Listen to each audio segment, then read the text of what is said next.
Al-Habib Zainal Abidin bin Habib Muhsin bin Ali Al-Ridwan.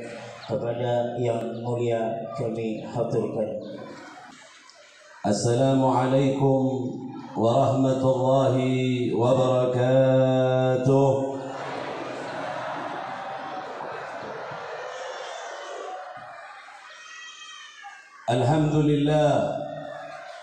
Alhamdulillahilladzi ahsana tadbir al-kainat wa khalaqal aradina was samawat wa anzala al-ma'a minal mu'sirat wa ansha'a habba wan nabat wa qaddara al-arzaka wal agwat wa athaba ala a'malis salihat wa nusalli wa nusallim ala sayyidina Muhammadin dhil mu'jizati dhahirat alladhi hasala min nurihi wujud al-kainat wa ala alihi wa ashabihi ila yaumil miqati amma ba'd.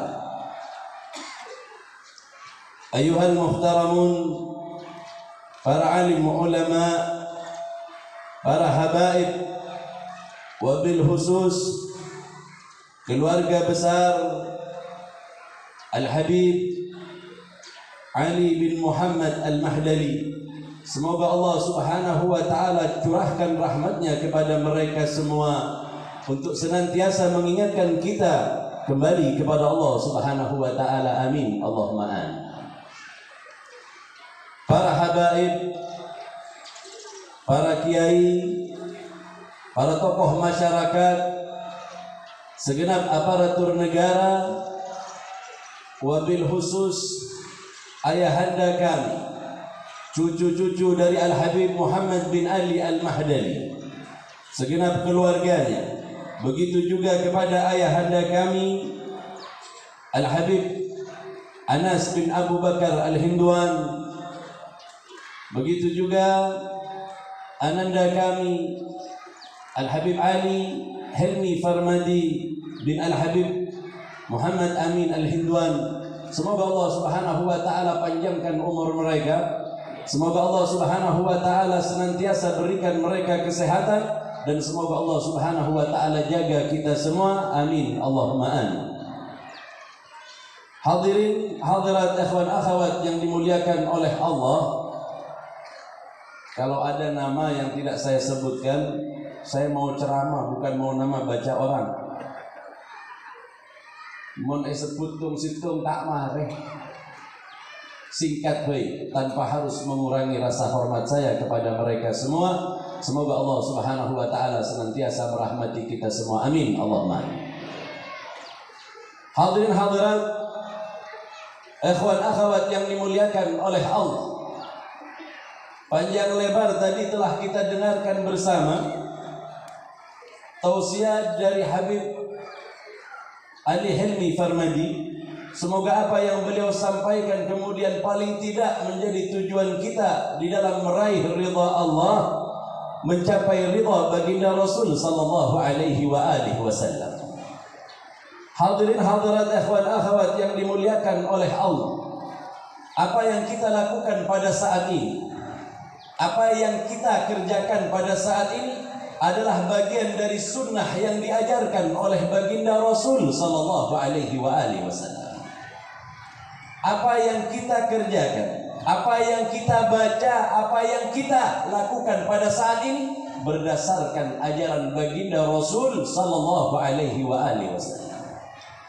Jika ada sementara sebagian dari orang yang mengatakan apa yang kita lakukan saat ini tidaklah merupakan ajaran baginda Rasul, itu sebab karena kebodohan mereka, itu sebab karena referensi mereka sedikit dan tak mengenal banyaknya ajaran baginda Rasul sallallahu alaihi wa alihi wasallam. Terkadang kita mendengar tahlilan yang kita lakukan disebut bid'ah, mengada-ada. Terkadang kita dapatkan 7 hari kita berdoa untuk orang yang telah meninggal, dikatakan mengada-ada dan bukan ajaran baginda Rasul sallallahu alaihi wa alihi wasallam. Terkadang membacakan doa untuk seseorang pada hari yang ke-40 atau di beberapa tempat pada hari yang ke-25, atau melakukan haul, kegiatan rutin setiap tahunnya mendoakan seseorang yang memiliki kedudukan tinggi di sisi Allah, dikatakan mengada-ada oleh sekelompok masyarakat. Naudzubillah tsumma naudzubillah dari kebodohan yang hinggap di dalam otak mereka.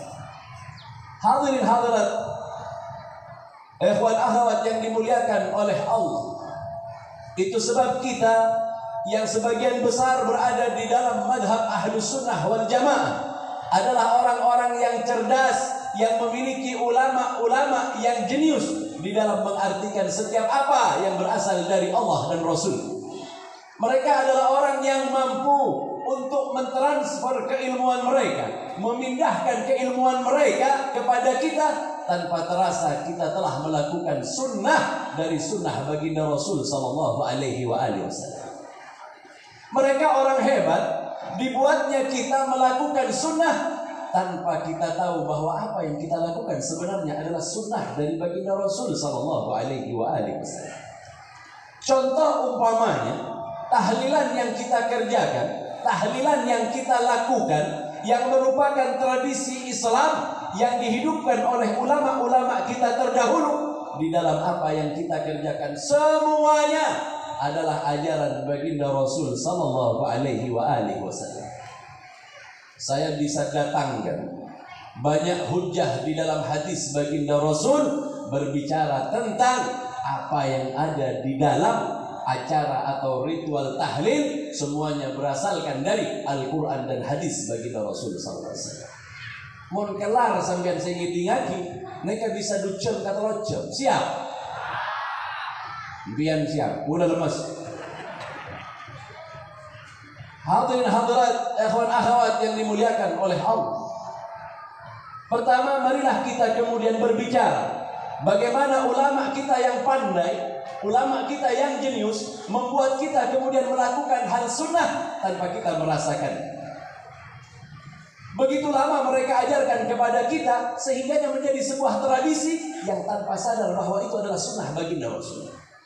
Saya hendak bertanya, apa yang kita baca biasanya kalau kita mengadakan acara ritual tahlil? Yang pertama, kalau Al-Quran yang kita baca biasanya surat Yasin. Apa kata baginda Rasul? Iqra'u ala mautakum Yasin. Bacakan kepada orang yang meninggal di antara kalian surat Yasin. Sunnah enggak sunnah baca Yasin? Sunnah atau enggak sunnah? Nyawa. Menitanya aki nyawa. Tak kau tak tahu. Pengen agar ada dua. Sunnah tak sunnah? Ini kan nyaman mana ceramah pada ben kayak pada saya nyawa. Mana cacat TV kasok. Capek berbicara sendiri kalau nggak dijawab. Hal sunnah yang diajarkan baginda Rasul sallallahu alaihi wasallam. Jika mereka mengatakan bid'ah, mereka berkata itu untuk orang yang tak kala ia sudah mati dan masih jenazahnya ada di hadapan kita yang diperintahkan oleh baginda Rasul. Saya bisa datangkan hadis, puluhan hadis bahwa baginda Rasul pernah berkata, Iqra'u ala mautakum Yasin. Tak kala para sahabat sedang berkumpul dan datang, baginda Rasul bercerita tentang para sahabatnya yang meninggal di dalam perang Badar. Baginda Rasul berkata, Iqra'u ala mautakum Yasin. Mereka telah meninggal dunia.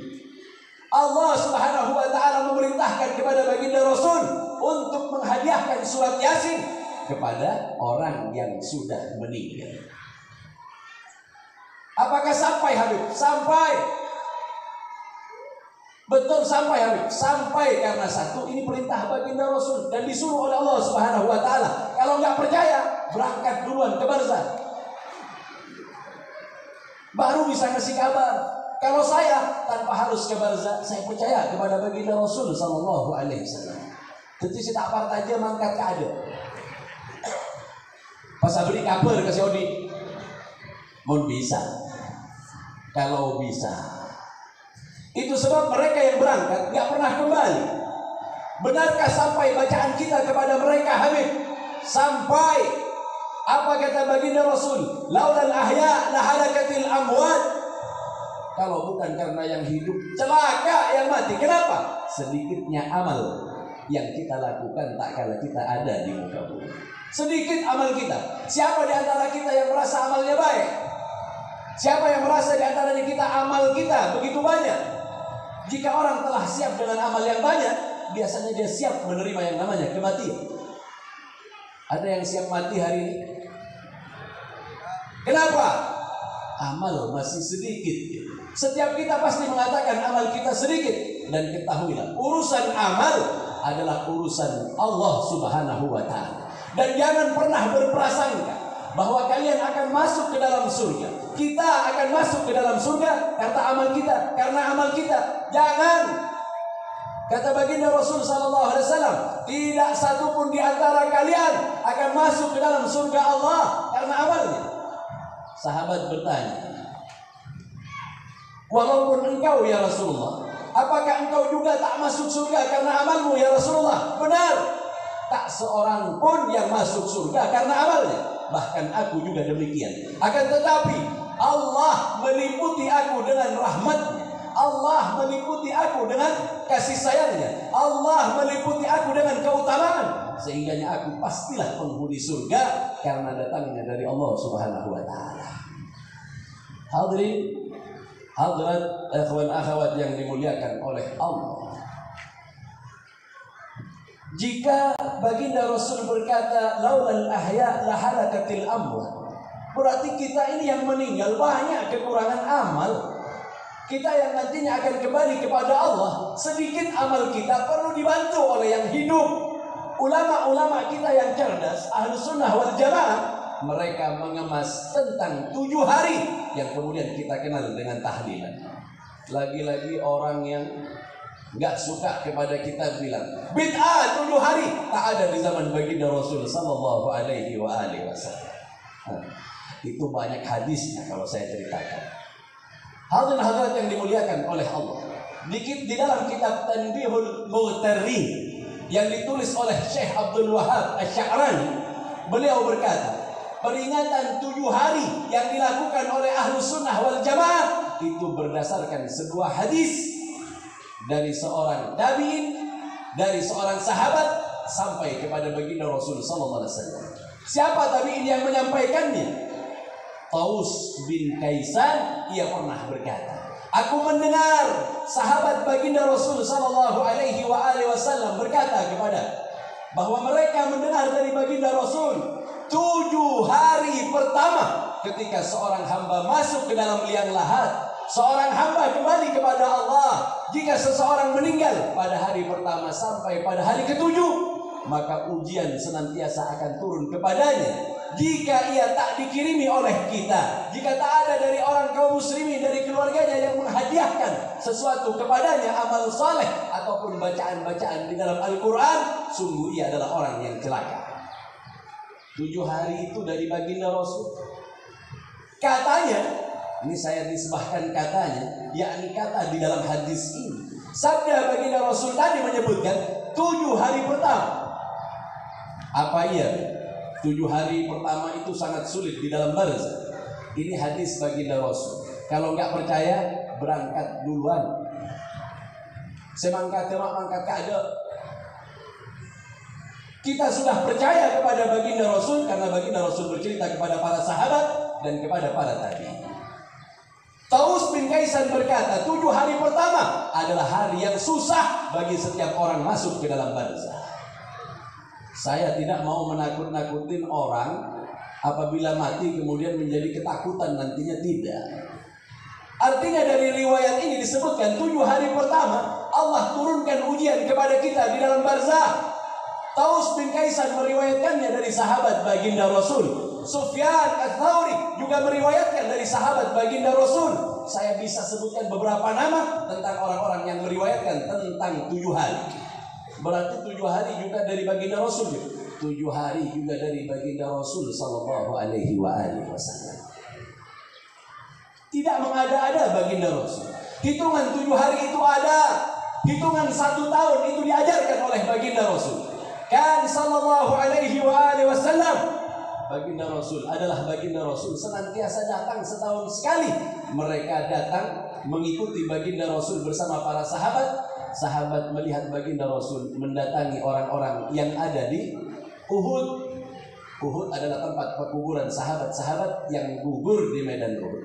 Setahun sekali baginda Rasul datang mengucapkan salam kepada mereka dan mendoakan kepada mereka untuk kebaikan. Hal sunnah atau bukan? Sunnah. Itu sebab tanpa kita sadar kita berada di wilayah sunnah baginda Rasul sallallahu alaihi wasallam yang diajarkan oleh ulama-ulama kita.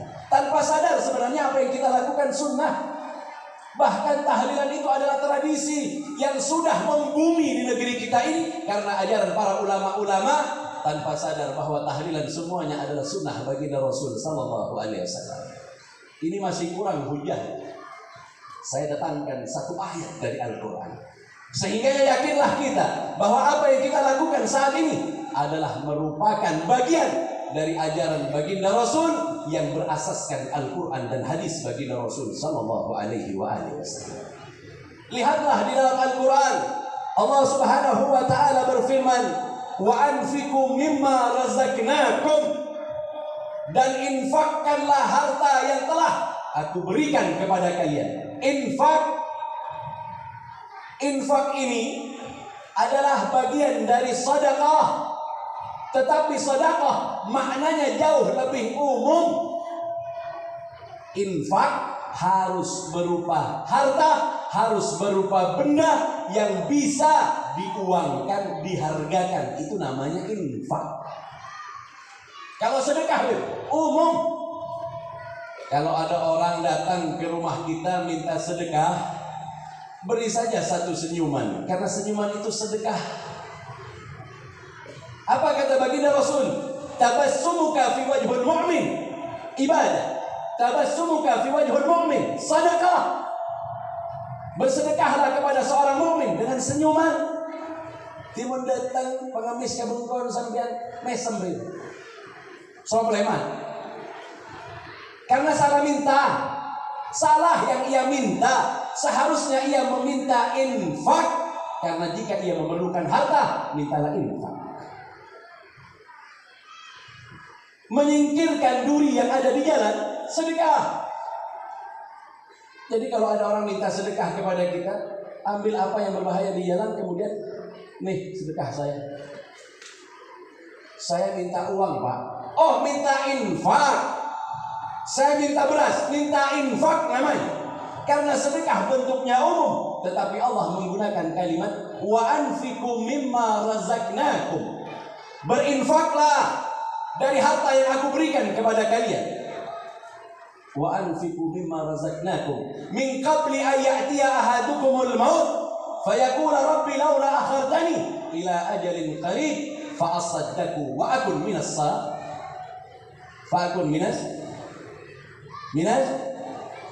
posang. Punya saya hafal Al-Quran kok. Wa asaddaqu wa akun minas posang. Banyak saya hafal Al-Quran. Wala saya budi paling banyak hafal Al-Quran. Wa akun minas salihin. Allah Subhanahu wa taala berkata, berinfaklah dengan harta yang aku berikan kepada kalian sebelum datangnya kematian kepada setiap orang di antara kalian. Setiap kita akan mati. Setiap kita akan kembali kepada Allah. Cuman kata Habib Helmi tadi, kita nggak yakin bahwa kita bakal diholkan nantinya. Kenapa? Karena kalaupun diholkan nggak ada manakibnya juga. Nggak ada bagus-bagusnya, Beb. Nggak ada. Apa yang mau diomongkan? Manakib itu hanya untuk orang yang memiliki kedudukan besar di sisi Allah Subhanahu wa taala. Semisal di hari ini kita haulkan Al-Habib Ali bin Muhammad Al-Mahdali karena kita tahu persis bagaimana kehidupan mereka. Saya bukan memuji karena saya adalah keturunan beliau dari garis sebelah ini. Tetapi menurut pendengaran saya dari cerita ibu saya, kalau tadi Habib Mustafa sudah cerita, sedikit-sedikit saya mau menambahkan kepada cerita yang ada, yang saya dengar dari ibu saya. Ibu saya adalah putra dari Habib Abdullah Al-Mahdali. Al-Habib Abdullah Al-Mahdali adalah putra dari Habib Ali bin Muhammad Al-Mahdali. Sedikit, walaupun saya bukan dari garis laki-laki, tetapi saya banyak mendengar cerita dari ibu saya. Sebenarnya untuk melihat manaqib seorang hamba Allah, lihatlah dari putra-putranya. Kalau kita hendak bercerita putra-putra beliau, yang paling banyak kita kenal adalah sirah dari Al-Habib Abdullah bin Ali bin Muhammad Al-Mahdali. Siapa yang tak kenal tentang beliau? Beliau adalah orang yang luar biasa di dalam ibadahnya. Bahkan ibu saya bercerita, belum bangun orang satu rumah, beliau sudah wudhu dan melakukan salat, menyelesaikan semua tugas-tugasnya di dalam zikir. Beliau adalah orang yang menjalankan tarekat Naqsyabandiyah Mudhariyah yang beliau dapat dari orang yang berada atau kuburannya yang berada di Peniraman yang kita kenal dengan sebutan Syekh Fathul Bari. Beliau mengambil tarekat dari Syekh Fathul Bari, dan beliau adalah orang yang dipuji oleh Fathul Bari, oleh Syekh Fathul Bari. Beliau dipuji luar biasa karena kebaikan zikirnya, karena kebaikan yang ia lakukan di dalam ibadahnya. Ini banyak cerita tentang beliau. Tetapi tentang Habib Ali bin Muhammad Al-Mahdali saya dapatkan dari ibu saya. Konon beliau adalah orang yang suka mengasingkan dirinya. Ia senang menghabiskan waktunya di dalam beribadah kepada Allah. Bahkan beliau ia habiskan waktunya untuk berpuasa, malamnya untuk beribadah. Pantas kiranya kemudian kita berbicara tentang manaqibnya. Karena apa? Hampir keseluruhan umurnya dihabiskan di dalam beribadah dan memberikan manfaat kepada manusia. Ini orang yang pantas kita berikan manaqib. Kalau kita tunggu dulu, mungkin biar di RT nggak dibicarain. Kalau kita nggak viral sama sekali, di RT nggak viral. Hadirin hadirat yang dimuliakan oleh Allah. Kata Allah Subhanahu wa taala, "Wa anfiqu mimma razaqnakum min qabli an ya'tiya ahadukumul maut." Sebelum datangnya kematian kepadamu, maka ketahuilah, keluarkan infak. Kenapa? Ulama berkata, berarti infak dari harta yang kita keluarkan adalah yang paling bermanfaat di dalam barzah kita nanti. Sufyan Ats-Tsauri berkata, jika orang hanya memiliki sedikit dari harta yang diinfakkan, dia akan merasa kekurangan sekali kepada adanya infak, tak kala ia berada di dalam barzah. Rupanya perjalanan barzah ini perlu infak. Ulama Ahlus Sunnah wal Jamaah kemudian mengemasnya dengan memberikan makanan kepada orang yang hadir di dalam tahlil. Ada berkatnya enggak kalau tahlilan? Betul Habib Helmi tadi juga. Tergantung, Beb. Kalau orang yang nggak punya yang dikeluarkan hanya kopi sama tambun. Tahu tambun? Kue yang seadanya aja. Bagaimana? Apakah sampai? Sampai hal yang begini kata baginda Rasul SAW. Itu sebab bahkan memberikan berkat, memberikan makanan itu bagian dari ayat Al-Quran yang kemudian diterapkan oleh para ulama. Tanpa sadar kita telah mengamalkan Al-Quran dan mengamalkan sunnah baginda Rasul SAW. Ini hebat ulama kita. Rupanya apa yang kita lakukan di dalam acara tahlilan atau haul, semuanya berdasarkan ayat Al-Quran dan hadis-hadis baginda Rasul. Lalu mengapa mereka mengatakan ini adalah bid'ah? Karena kitab mereka cuma sedikit. Karena kitab mereka, referensi mereka hanya satu kitab. Makanya ajaran mereka dibilang ilmu sebuku. Bukunya cuma satu dari ulama mereka saja. Tetapi mereka belum pernah mau membuka khazanah keilmuan Islam yang luas luar biasa. Sehingganya apa yang dilakukan oleh kita sebenarnya adalah sunnah dari sunnah baginda Rasul sallallahu alaihi wasallam. Kata ulama, rupanya setiap orang yang meninggal, setiap orang yang kembali kepada Allah, mereka semuanya menyesal. Laula akhartani ila ajalin qarib. Ya Allah, tundalah kematianku, berikan waktu kepadaku sedikit. Ingat, kalau malaikat Israel datang ke rumah, nggak bisa diajak kompromi. Kalau bulan Ramadan kita biasa cari malam, ngabuburit, bahasa Sundanya, bahasa Madura, nyari malam. Maka kematian nggak perlu dicari. Qul innal mauta alladzi tafirruna minhu. Kebanyakan orang lari dari yang namanya kematian. Karena Allah bercerita di dalam surat Al-Jumu'ah, Qul innal mauta alladzi tafirruna minhu fa innahu mulaqikum. Katakan wahai Muhammad kepada orang-orang yang lari dari kematian, maka kematian akan mendatangi mereka. Tak usah nyari mati, datang tibi. Tak parloh. Jangan mabengal kematian. Jangan memberanikan diri untuk menghadapi kematian, karena kematian yang akan datang kepada kita, kata Allah Subhanahu wa taala. Jika engkau mampu lari dari kematian, larilah semampu. Karena sesungguhnya kematian akan mendatangi kita. Jadi nggak usah cari yang namanya datang sendiri. Itu sebab kemudian kata ulama Ahlus Sunnah wal Jamaah, maka setiap orang pastilah menyesal jika kematian datang kepadanya. Di sini setiap orang mengecualikan baginda Rasul sallallahu alaihi wasallam. Mengecualikan baginda Rasul sallallahu alaihi wasallam. Ketika malaikat Israel diperintah oleh Allah untuk datang kepada baginda Rasul di akhir hayat baginda Rasul, Allah berkata kepada malaikat Israel, datangilah kekasihku dengan sebaik-baiknya wajah, wahai Israel, dan jangan pernah engkau datang dengan wajah yang menyeramkan kepada kekasihmu. Jika engkau datang kepadanya, jika tidak diizinkan, nggak usah masuk. Ini perintah Allah kepada Israel. Kalau ke rumah kita kira-kira begini deh. Israel nggak pakai ngetok pintu. Israel nggak pakai ngetok pintu, langsung masuk. Biar dikunci semua pintu, nggak ada gunanya.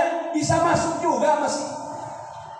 Itu sebab untuk baginda Rasul ini khususiyah, nggak sama dengan orang lain. Setiap kita menginginkan apabila mati datang kepada kita, maka kemudian di antara kita semuanya menyesal.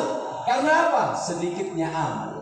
Sebab itulah kemudian Allah Subhanahu wa taala menyebutkan apa yang menjadi menyesalnya manusia tak kala kematian datang kepadanya. Ketika kematian datang kepadanya, fa'asaddaq, aku akan bersedekah. Itu sebab kemudian ulama Ahlus Sunnah wal Jamaah menyuruh kita untuk mengeluarkan harta kita tak kala ada orang yang meninggal di antara kita. Bukan itu saja, amal soleh juga diberikan. Apa sebaik-baiknya amal soleh? Sebaik-baiknya kalimat adalah kalimat la ilaha illallah Muhammadur Rasulullah. Tahlilan itu yang kita baca. Isi tahlilan semuanya baik. Jika dijelaskan satu persatu dari apa yang kita baca di dalam tahlil, semuanya memiliki manfaat untuk orang yang telah meninggal, untuk orang yang telah kembali kepada Allah Subhanahu wa taala.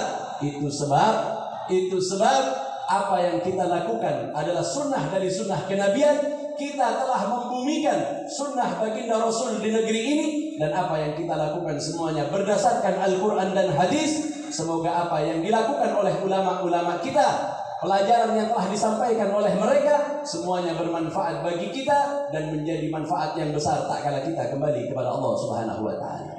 Hadirin hadirat yang dimuliakan oleh Allah, kita kedatangan seorang tamu yang pastinya beliau datang atas undangan sahibul haul. Biarlah beliau nantinya yang menyampaikan tausiah kepada kita. Semoga Allah berikan manfaat kepada kita dari apa yang nantinya beliau sampaikan kepada kita, dan kita bisa menerapkan di dalam kehidupan kita. Amin, Allahumma amin. Ini yang bisa saya sampaikan. Kurang lebihnya mohon maaf yang sebesar-besarnya. Wabillahi taufiq wal hidayah wal ridha wal inayah. Assalamualaikum warahmatullahi wabarakatuh.